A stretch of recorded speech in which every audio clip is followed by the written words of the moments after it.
All right, welcome everybody. All right, I'm so excited to have you guys here. Our first home group for the month, for the year. I'm just super excited. I've been looking forward to this all week. I hope you guys have been too. So first thing I want to do is say just a big thank you to the Schneiders. Make sure you thank the babysitters and Nicole Neihart. She does so much.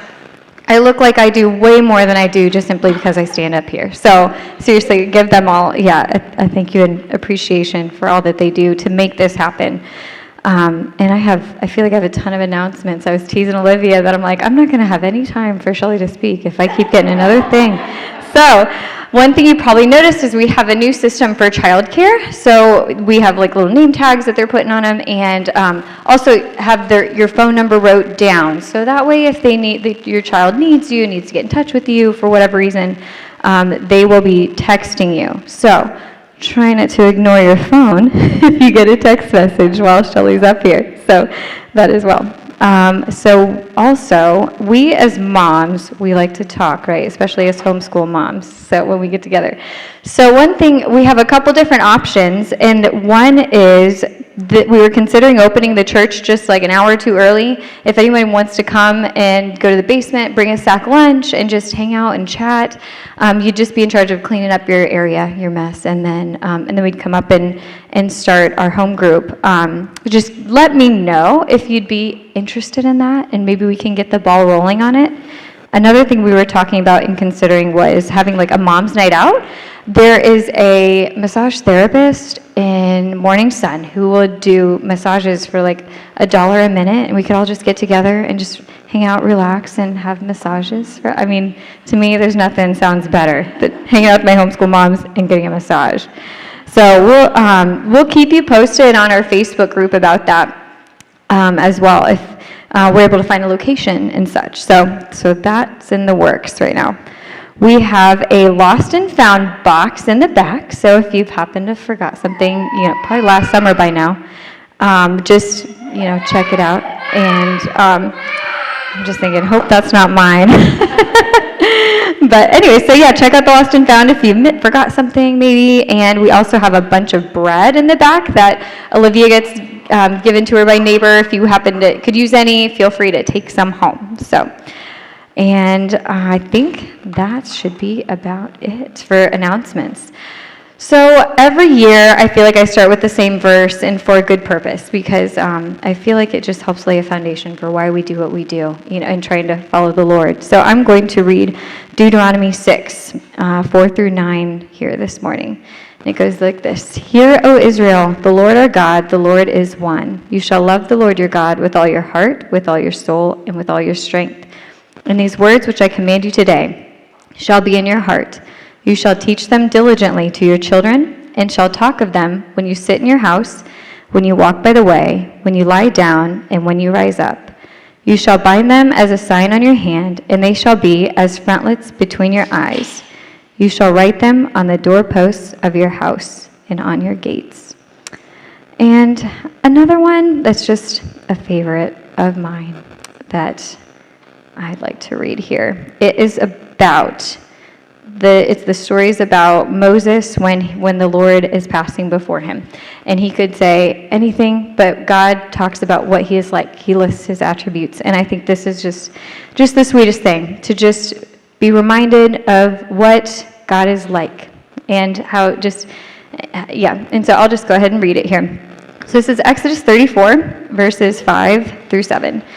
So, or I'm going to start at 6. So, and the Lord passed before him and proclaimed, the Lord God, merciful and gracious, long-suffering and abounding in goodness and truth, keeping his mercy for the thousands, forgiving the iniquity and the transgression and sin, by no means clearing the guilty, visiting the iniquity upon the fathers, upon the children, and the children's children, to the third and the fourth generation. So, all right. So let's start with a word of prayer. Holy Father, I just thank you so much for us to gather here today. And we just thank you so much for your attributes and just how kind and patient you are with us, and just how good you are in guiding us. And we just thank you so much that all the good that we do, it's all through you. We really bring nothing to the table. And it's just so wonderful seeing you work through our lives and helping us each and every day as we try to guide our children, help just continue to strengthen our marriages and just building a home. And I pray that you'll continue to be with each and every one of these moms in whatever season of life they're in. Just help them to continue to turn to you and ask you for help in the difficult times, and just praise you when the times are good. In your holy name I pray. Amen. All right. Thank you. All right. So here we have, I was thinking of this morning, how all the things we do as moms. We educate our children. Some of us work. We clean. We have play dates at the park. We might go on nature hikes. We do all the things. But every single day there's the same question: what are we going to feed them? What are we going to feed this army of children we have? So, and I'm so excited to have Shelly here today. She is just so near and dear to my heart. And so if you don't know her, she is a happy wife to Jim. They've raised 9 kids, and Shelly has homeschooled for over 2 decades now. She loves sharing her experiences to encourage other moms to love Jesus and their families. I know she's encouraged me very much in both ways. So we'd love to have you come up, Shelly.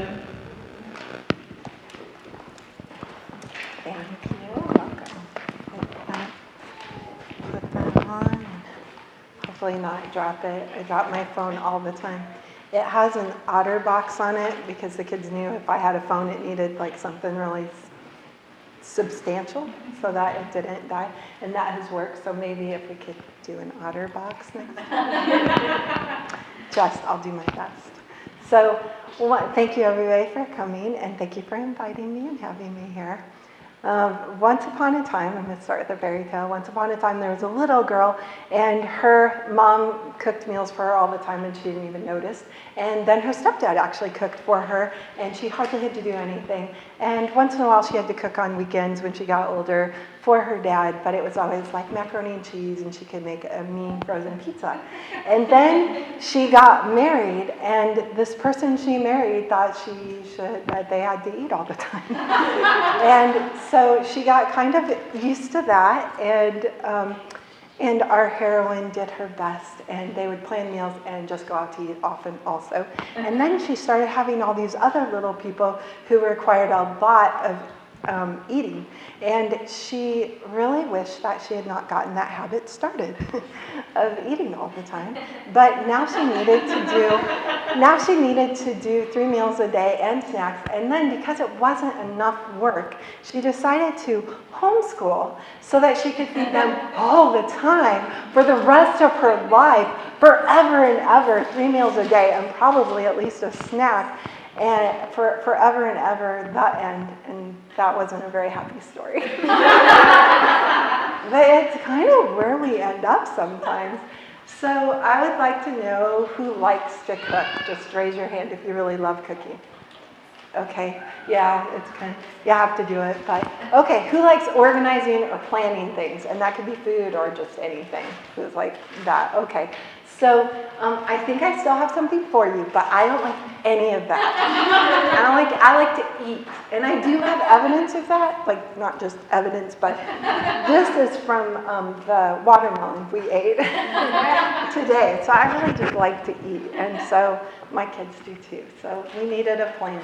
Having a plan for food, however much you need to feed them, it helps for less decisions. There's already so many decisions in our day when you get up and people are up and you have, sometimes just keeping up with people is enough decision. and so just having things already planned out gives one less decision for the day. It also helps in it's reproducible. If you already have a menu out or the food laid out or a plan for something, then if you're sick or an emergency comes up, somebody else can come in and help, whether that's your sister, whether that's your neighbor, whether that's one of your children. They usually can come in and step in if there's already a plan. And it's also a very teachable thing.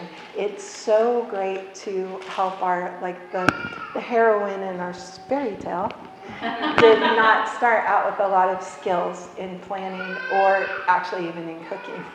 And I acquired a lot of skills in planning, and I never learned to really enjoy the cooking either. So what I'm going to be presenting is a buffet of ideas I've used over the years, and because there's different seasons. It depends on how many people are in your house at the time and how many people are drop-ins. Once you have adult children, there was a time in our family that we would have 7 to 12 people at any meal, and I just needed to be ready for that. And it was so fun. But I like my adult children to come, so I will not complain about it. But anyway, so you just need to know your season, and you also need to recognize who you have to help. The actual helpers who could do it or who you're training, where in their training they are the helpers that just love to help, that you just really need to leave extra time for their helpfulness. And all those will go into helping decide what kind of plan you need. So maybe as I'm speaking, think about where you are, what you do with your meal planning, or what you don't do, or what you wish you did, or whatever. And then just try to grab onto 1 or 2 ideas that will help you do the next thing. Because you don't have to do all the things, especially if you don't love planning, do the simplest thing. Or I also have friends who love to plan, and then they want the perfect plan before they can start. And that is, I am not plagued with that. So I do not have to worry about that. But it is important to also know you just need a plan and you just need to get started. And it doesn't have to be all perfect. And the good news is what I will be showing you is so less than perfect. The bar is so low. You will be encouraged to do the next thing. So let's see, I've had lots of different things, and it's kind of hard. I hope that I make sense and do it in an order that makes sense, but if not, just hold on and listen fast, okay? One of the things is that you just need, ways that I started is I would just make a list of meals we were gonna have that week. Sometimes I generated this list while I was shopping, and then it would just go in the fridge. Sometimes I did it first. That was back when we had 2 children. There's a big difference between 2 and 9. So it was functional, and then it also left room for creativity and whatever our activities were and what I felt like doing. I could just choose a meal. Not very many more children in, that was not really a usable system. But it is a good starting place if that's where you're at. If you regularly don't have a meal plan, just having a list of meals that you have the things for on the fridge is a great place to start. There's lots of ways to generate ideas for your meal list, because sometimes, by the end of the day, we're all kind of tired and burnt out, and we would like ice cream and frozen pizza, and that's really that's not, in your best self, that's not really probably what you want to eat. Usually. So generating a list of ideas. One of my favorite ways that I think a couple of my sisters do this, when they're making their menu for the week, they They just have all their family members say a meal that they want for that week. And then they haven't had to come up with all the meals, and everybody gets a favorite dish. Some of them are ridiculous, like it's 90 degrees outside, we're not having chili, thank you, try again. But it is a nice way to generate ideas. Although I know with my husband, he will just always say beans and wieners. So, I mean, that's okay, but I don't have to ask him anymore. It's just what he's going to say. So that's one idea. Another idea for doing a meal list is, or making a menu plan. There was a time in our homeschooling that I would plan a breakfast, a lunch, and a dinner. And sometimes if you're in that place, that is necessary. But for breakfast, you can pick your 2 or 3 favorite breakfasts or that are easy and just rotate through those. It doesn't have to be some new miraculous bacon every morning. That's like a treat at our house. So pancakes we could only have once a week, or else they'd just have them all the time. And pancakes are a great one too. I would get it started, and then I would walk away and be busy with other things, and the kids would not want burnt pancakes, so they learned to cook. And they learned to flip the pancakes. And they would pull their little chairs up and like, I got it!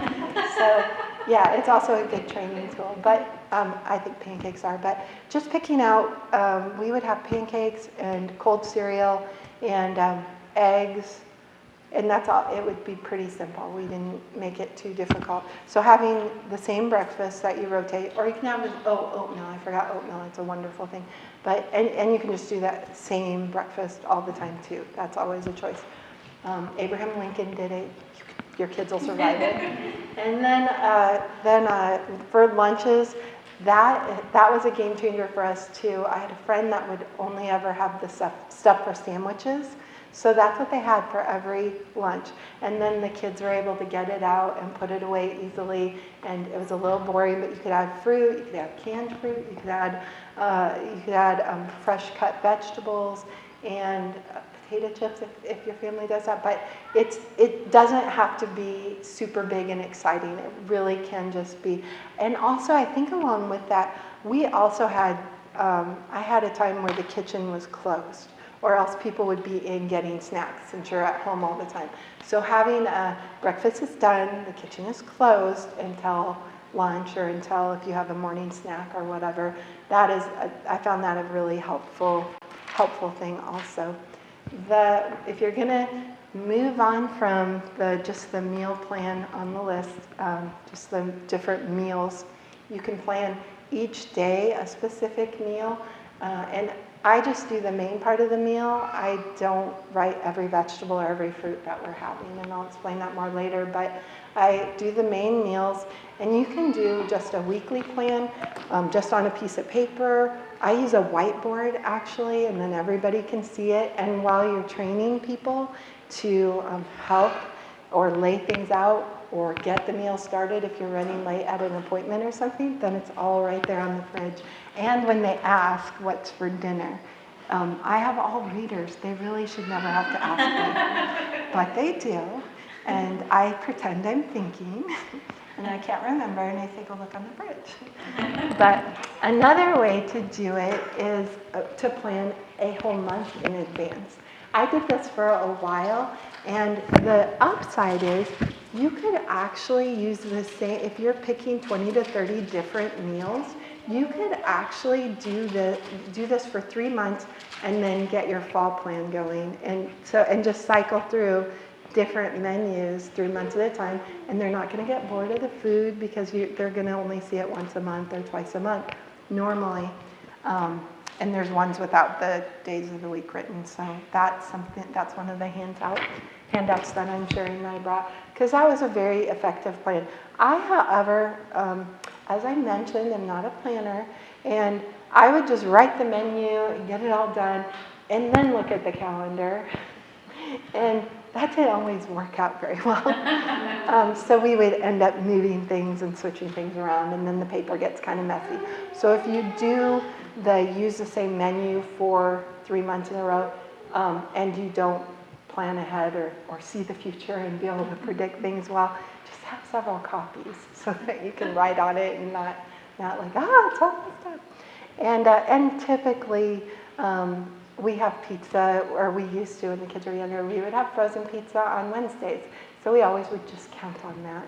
And that was kind of it. And there's things like on the weekend that you do that with too. Let's see, weekly. Oh, there was another thing that one of my friends would do to help generate meal ideas. She would write Monday was beef day, Tuesday was chicken day, Wednesday's pizza, Thursday's taco, and then Friday would be pork. And then she would write all their favorite beef meals. And then when she was writing the menu for the week, she just had to look down that one list.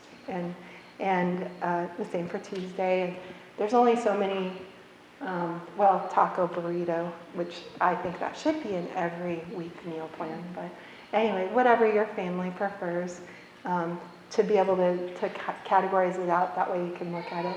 There's another, this I did at a time too. I just wrote down all our favorite meals on a card, and then when I ran out of ideas for the week, I can look at this, and these are mostly easy meals that we all like. That's important, to edit out the ones that everybody doesn't love anyway. And I like all of it because I'm the meal planner, so I get to pick all my favorites. There has to be some benefit to doing all that work. Listing the favorite meals, okay, a master list, did that. Okay, another fun way. So if you do any of those things or all of those things, there's a different season for it. Something different might work for each season, depending on how busy with outside activities you are and things. So occasionally I would just take a break from any of that, and I would do cookbook roulette. And so these are my two favorite cookbooks. And then all the meals from the week would come out of one cookbook. That way only one thing is out on the counter. And then I would use the page markers and be able to, it's not as family friendly, but if you're doing it all anyway, or a lot of it, it's a good way. And when I say cookbook, for the people that love cooking, you pick any cookbook you want. For the people who just need the cooking done, you need to do the easy recipe book. And then also if you get like a church cookbook, or this is a deployment days, these are recipes that are tried and true and usually easy and usually not weird stuff. Like you're gonna have this stuff or be able to easily find it. So yes, right, those are good ways to kind of mix up what you, if you're getting bored or your children are getting bored with the menu, that is an easy way to add to it. There is also, and this is one of the handouts, I got this from I don't know, does anybody recognize this? I think it was Crowned with Silver, an old magazine that I had gotten years ago, and they would have recipes in there. So there's 2 recipe sheets. This would be, if you did this, it already has your shopping list. Of course, the prices are very old, so disregard that. Or hope for the best, whatever. But so it has several, you could do your whole week. This could just be what you pull out, write your menu from, or write your shopping list from. And then it's super simple in one thing. And these are all large family, budget-friendly meals. So that is a great resource. There's this other one that I know this was from the home group in Burlington, that they did a similar thing. They had 16-minute meals. So sometimes we just grab this, and this is the menu for the week. So if you're having a busy or terrible, or one of your children, I was going to say daughters, really, whoever you want to cook, I don't care. But usually for me, it's my daughters. Then they can just use this for the menu for the week, and then you just write your list from that.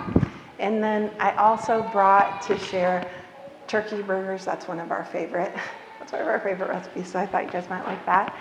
And currently, I think another place to get ideas. I know some, I'm low tech. Like I like to be able to touch everything and It doesn't matter if the electricity's on or the internet's on or any of the things. I just want to be able to touch my things. So I like having books and things I can touch. But I know some people collect Pinterest boards and recipes off there, and that's a great place. You can set it up according to, I have it set up according to different diets that I'm on. It depends on what I'm on that week. So sometimes I'm vegan, and sometimes I'm keto. So I have lots of different choices. But you could set it up as Monday lists or Tuesday lists or easy lists or sports week or whatever, however that would make sense for you, and get your recipes from Pinterest or YouTube. I have watched, there's mothers with large families that will do a cooking video or getting ready for school video or that, and they have lots of ideas for frozen sandwiches and crock pot meals and putting it all in bags and having it ready to go for the week, and it is super delightful, and then you have somebody to cook with. And so watching it, finding out what you need to buy, and then turning on your YouTube friend and doing it with her, that's really, I've enjoyed that once in a while. Also, I don't know if you guys have ever done meal planning, like phone a friend. Just call your friend and see what they're having. Like, if you really just can't think of anything, do it. It's a good thing. So currently, because that's where I'm in, our current system is I have all high school girls and an adult son and an adult daughter who live at home. So they're all capable of feeding themselves. So I have tapped out. I do not make breakfast. I do not make lunch hardly ever, unless I need to get rid of leftovers. And I'm like, what's on the counter is what you have to eat. But other than that, they take care of breakfast. And breakfast for them becomes usually leftovers, or sometimes they don't eat till 10. And it is nice to be in a place where they can just go by their hunger. We all eat supper together. We homeschool, we see each other eating. We don't have to do it together. But we usually do supper. So, but lunch is kind of an on your own affair. And they all know how to make eggs or pancakes, and they'll sometimes make pancakes to share, or it gives them an opportunity to be independent with it, and an opportunity to bless a sibling or a cousin. And so that has been very good for us. Well, it's been delightful, delightful for me. So, and you guys will get there sometime too. So, but I still plan supper. There are some ways to do supper. You could double cook your week of food and then freeze half of it and put it in the freezer, and then next week you have the same menu. Some people can do that. We never have. If I make a lot, they eat a lot. That's when you have boys at home. Maybe it's the girl, it's the boy. So whatever's out seems like that's what they're going to eat. So that has never really worked for me. I have a recipe book. In the past, I've had one that cook for 30 days, 30 freezer meals or something. You guys have probably heard about that. I have never in my life done 30 meals in one day, but it is nice to have at least a couple meals in your freezer for days when everything didn't go well, and you still know you have something you can throw in the Instapot. Who has an Instapot? I love my Instapot. I'm recommending it highly. You don't even have to remember your meat. You're like, oh, I think we're going to eat in 20 minutes. What shall we have? So you can just put it in the Instapot. But if you have meals ready in a bag or whatever that you can put in the Instapot on those days, also to bless others, like when one of your friends has an emergency or there's something that comes through the church line that you want to bless somebody with a meal. You don't have to go shopping again. You don't have to think, what am I going to do?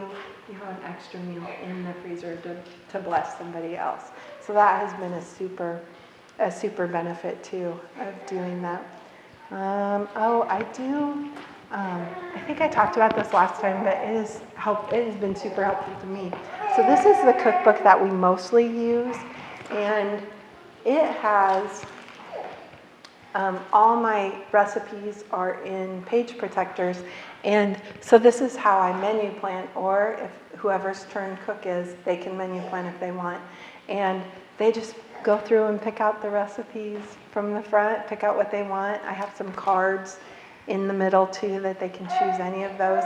And then at the end of that week, they go in the back. And so we're cycling through, and I don't have to come up with anything. And these are all tried and true. Well, there's a couple that got snuck in here, I'm not sure. But most of them are tried and true, we all like, or at least enough people like that I'll make it. At least I like it. Honestly, that's the most important. At least I like. So it becomes an easy, for me, this is super easy way to plan and to have the menus. And because I have girls that can all cook independently, but often they still want something to look at. I can't just put, I think I can, for most of them, put tacos or pork chops, but they usually want more information than that. And in fact, recently, and this was one of the olders, she asked what was for supper, and I said tuna casserole, and I gave her the recipe, and it really just had tuna and noodles and Miracle Whip and cheese, and it just had and cream of something soup, and that's really what it said.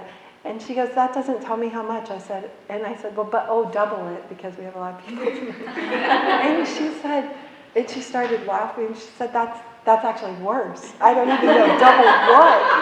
And I said, no, really look at it. How would you measure tuna? By the can, so maybe like 2 cans. And anyway, we worked through it, but she was getting after me like, this is actually a grocery list. This is not. So you just have to know your children too. Some of them don't abide by a grocery list for a recipe, but some of them are fine with that. So just putting, and I know, Danny, you were showing me, she has index card of favorite recipes, and she knows how to manage the recipe, but they aren't always clear on it, so they have their little directions. What are you talking about? What is this? And anyway, yeah, so it is, you just work with your family, but it is a very good training tool as you have kids that get older. And that's a decision that's good to think about before you get there. Obviously, you want your teenagers to be able to cook something, but before they're teenagers, you have to have been working on that, because they don't just turn 13 and do it. At least none of mine have. In fact, I had a 16-year-old that went and got his younger brother to pull the frozen pizza out of the oven, and I'm like, babe, that's minimum life skills. You need to be able to pull a pizza out of the oven. But anyway, but he says thank you a lot, so maybe that's his plan. And he's now married to a delightful lady that he actually helps her cook, so surprise! It just took a girl. Let's look at the next page. Oh, one of my favorite, also crock pot meals, just make sure you're cycling those in. Those are great. In fact, there's some seasons where you just need to count on crock pot meals. Like you can prepare them ahead in a bowl or a bag, and then or just leave them in the crock pot, and all you need is someone to help remember to turn it on, which is, as it turns out, pretty important. As I found out on Sunday afternoons, you ever sit in church and realize, I put the stuff in, but I don't know if I turned it on. And yeah, we came home to, well, guys, I know what we're having for supper. Let's look for lunch now. But so crock pot meals. Also, I have a list of potluck meals that I like to take, because I know when a potluck comes up and I'm like, oh, what do we bring? What do we do? But I just have a standard list, and I always bring the same 2 or 3 things. And it is good. It's usually things I can't burn. That's the best things. Let's see, I think I said that. Yeah, we talked about that. Oh, this is another thing that I don't put spaghetti on the menu very often, but I always have spaghetti. I always try to keep sausage in the freezer and try to have the noodles and spaghetti sauce, because it's a super easy meal that anyone Even my husband can cook. If we're in a pinch and we need that. So just having a favorite meal that you can easily keep the things around for. It doesn't work for tacos because all those things are gone by the time you need them. All the lettuce, tomatoes, cheese, no cheese unless it's hidden. So you need something that you can for sure have the things for. And I have had kids eat spaghetti noodles, like raw, uncooked, but they don't eat too many, so it still pretty much works out. One of the, a couple things I found out, one by accident, but is I now am trying to eat a lot of vegetables, try to get your kid, I'm sure everybody's trying to do that more, and get your kids to eat more, and eat more vegetables, particularly. And so I have our biggest Tupperware container that after I shop, I put the fresh vegetables in. Sometimes that goes well, and I do that for long bits of time, and sometimes we fall off and I don't do it for a while. But we have currently been in a good place where we always have that. That works out really well. You can put carrots and celery, cauliflower and broccoli, as long as you're pretty sure you're gonna make it through so it doesn't get brown, and sugar snap peas, I love that. And just whatever. Oh, baby tomatoes, that too. And then that easily becomes a vegetable for supper, or often I will have it out on the counter while I'm cooking, so I eat the vegetables instead of whatever I'm cooking. But also as kids come through asking what's for supper and trying to get their fingers in stuff, that if they're eating fresh vegetables, they're not really going to probably ruin their supper on that, and you're sneaking in a few because they think they're sneaking it. Or I'll cut up a cucumber or a pepper and leave it on the counter, and it feels like I'm feeding mice or something. and it feels really kind of sneaky, but they'll come through and sneak the cucumbers, and then it's gone, and then I know that probably a few people, maybe one person, got a lot of vegetables that day. But the bin of fresh vegetables is really a game changer. That really helps. It gives everybody an easy snack, so they will go towards the vegetable. It gives me something to leave out. It also can become a second vegetable at supper. I used to make fun of my mom for having 2 vegetables at supper, and now I do it too. Because I just know they're not eating enough vegetables. So we'll have, and normally for meals, I just buy a bunch of frozen vegetables. So I have the fresh vegetables in a bin that becomes one part, and then it's pretty easy for them to grab broccoli or grab peas or whatever frozen vegetable and heat it up in the microwave and eat. So it becomes really easy, and that's what vegetables have to be. They have to be easy or they will not be eaten, at least at my house. So the easier you can make it, the more streamlined, the more help you can have for sure, because that's easy to ask. Anybody who can reach the microwave can help you with vegetables then. So that is a good way to do it too. We have a rule that only the person that is cooking or helping the cook gets to taste test the meal, so that you don't have a whole bunch of taste testers coming through finishing the food. So I don't know if any of you needed to hear that, but that was an important rule. Also, as far as training, I have one person scheduled. Now I have all teen girls, but I have done this for a lot of years, even when they were young. I would go through all the kids and I would have one helper at a meal. So of course when it's the younger helper, they're sitting on the counter making it more work. And then as they get older, they're getting things out for me. But it's a beautiful time. They get to see what it looks like to help prepare. You're teaching them and setting it up so that they will be able to help when they're older. And then it's a beautiful time to just get to visit with that one child. And nobody else is allowed. You can't just, if you have a big enough kitchen and people can just be chatting away and that works for you. But sometimes one-on-one visiting is really what is needed to get the meal going, and you can make that a boundary. But it's super nice to be able to enjoy your kids that way.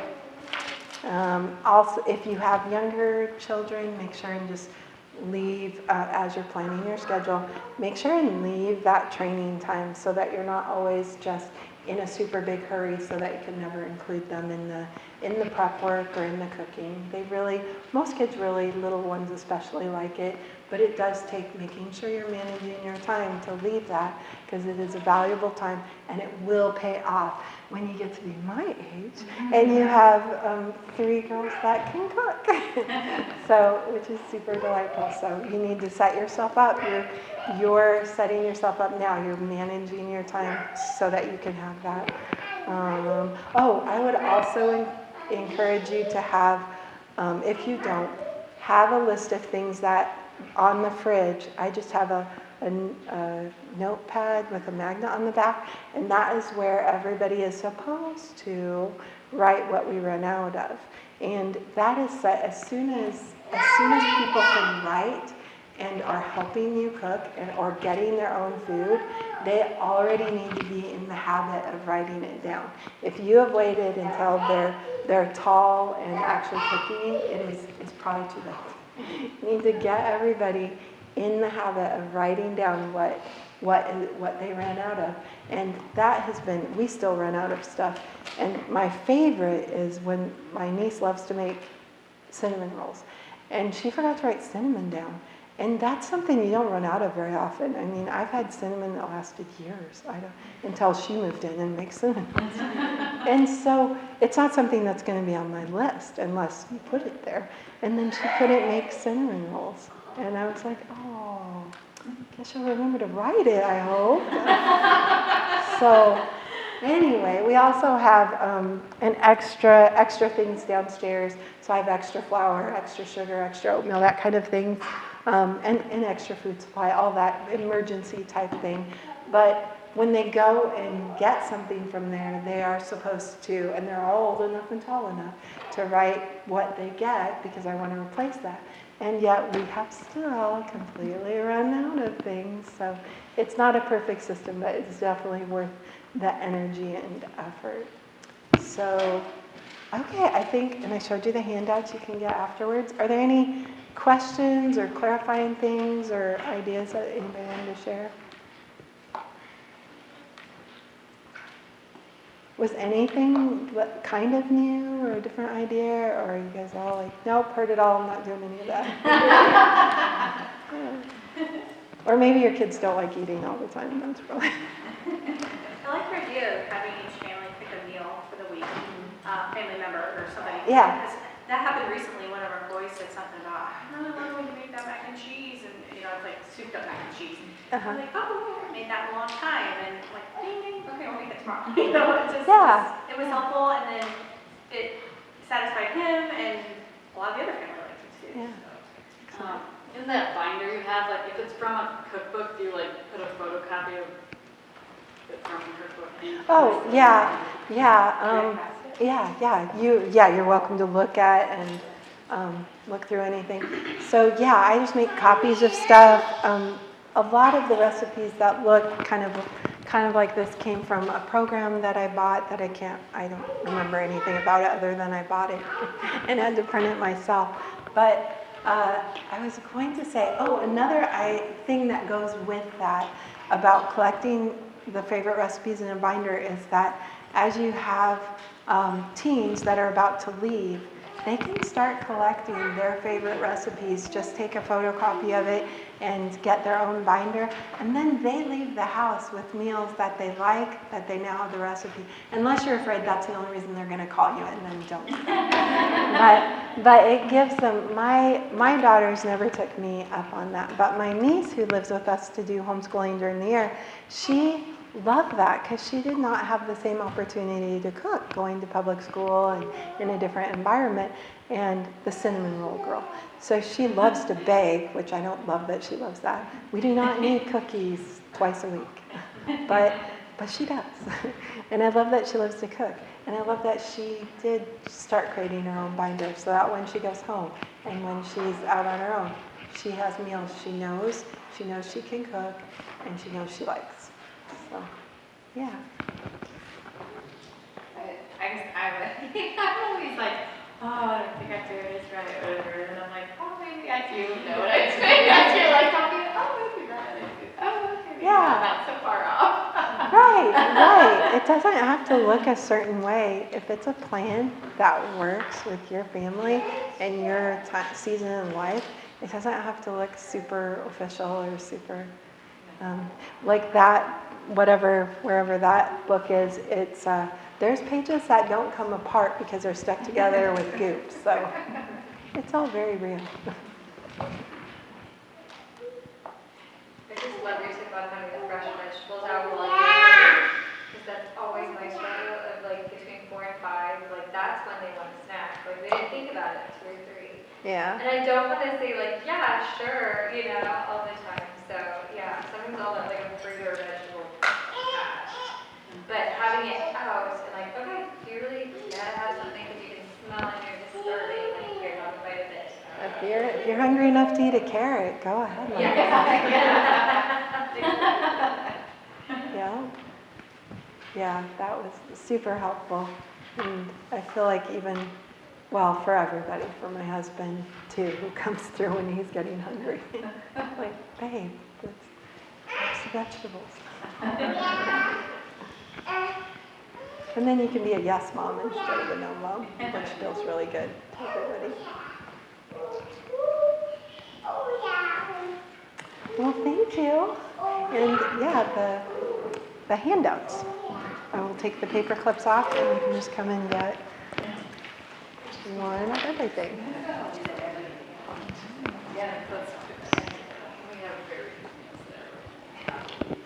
I started packing out lunch. Okay. Like you would. There's the one on there. Yeah. Well, thank you so much, Shelley.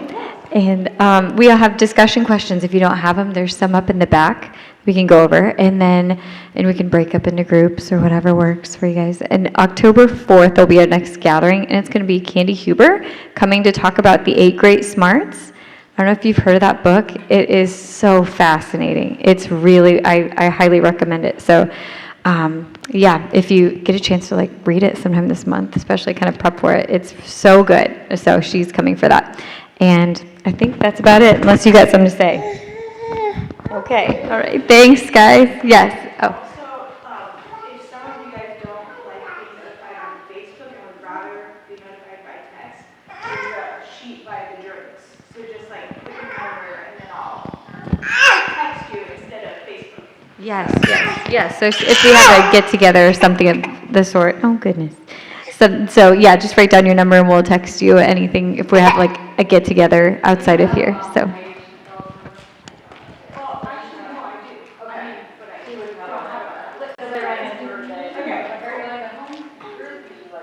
Oh, I didn't know what was happening. Yeah.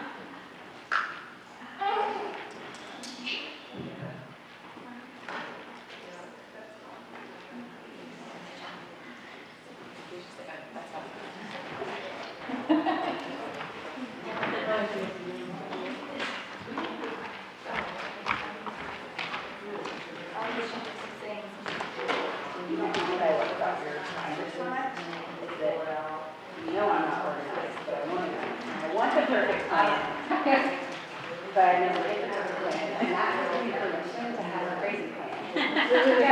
I can pull full sheets in there, and I can put index cards in there, and I can do all of that. Yeah, I'm excited. What? Well, yeah, at one point.